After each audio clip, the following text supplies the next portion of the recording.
Good morning, everybody. Welcome back to cilinixfxcapital. Hope you're all doing great, and welcome to this new video right here on XRP.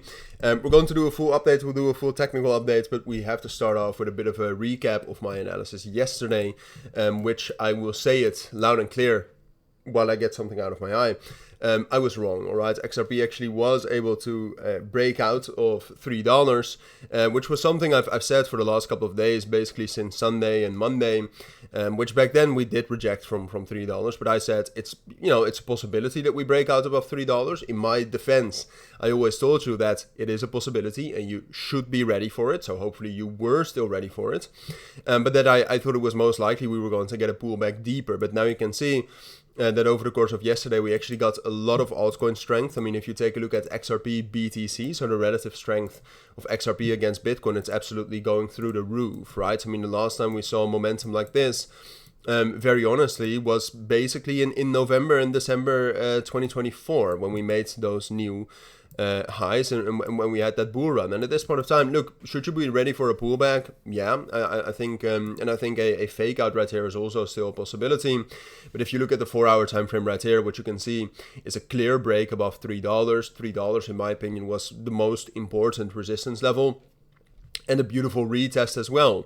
And the retest was clean, it was strong. We had a lot of volume after that, after the retest and after the breakout as well, which is a sign of continued momentum and continued buying pressure.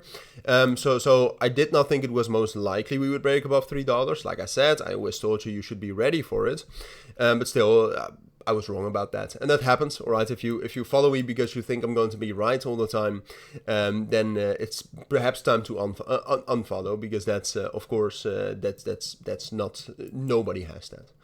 But right, so now we have to shift bias. We've had a strong bullish breakout above $3.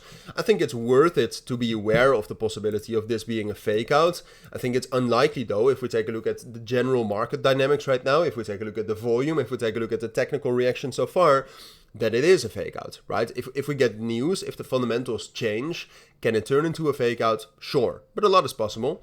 But I think that's unlikely at this point of time, right? So now the big question is, what's the target?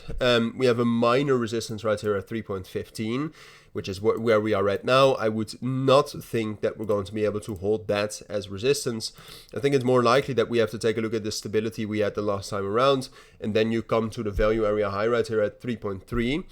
But we also have a 1.618 fib at 3.5, and I would say with the current momentum, it's more likely that we're going to go for that level a bit higher towards 3.5. To potentially liquidate some shorters from 3.3, 3.4, and that from there we'll see again. We're definitely going to get a reaction at 3.4 and 3.5 at that area, at that general area. And then it depends, are we going to get a deep pullback? So are we going to spike up there and not find strong support afterwards? Then that's most likely the top. But I would say, I've not very often seen that the price gets back up to equal highs with momentum, which we have at this point of time. Not the same momentum as we had January, by the way, but still, that we got up there with momentum and that we did not break above that. So for now, I would actually say it's most, we'll keep this short term, right? So I'm going to tell you, I think it's most likely we'll get up there. From there, I expect a reaction down to 3.2, 3.15. So I'm going to keep it at this, but I actually do think we have a pretty good chance to actually rally all the way up to $4 later. But that is something I'll keep you updated on. For now, I think that's what you need to know. Like I said, we'll keep it short. I will continue these daily updates, of course, so keep your eyes on the channel if you're interested in that. But for now, I'd say that's what you need to know.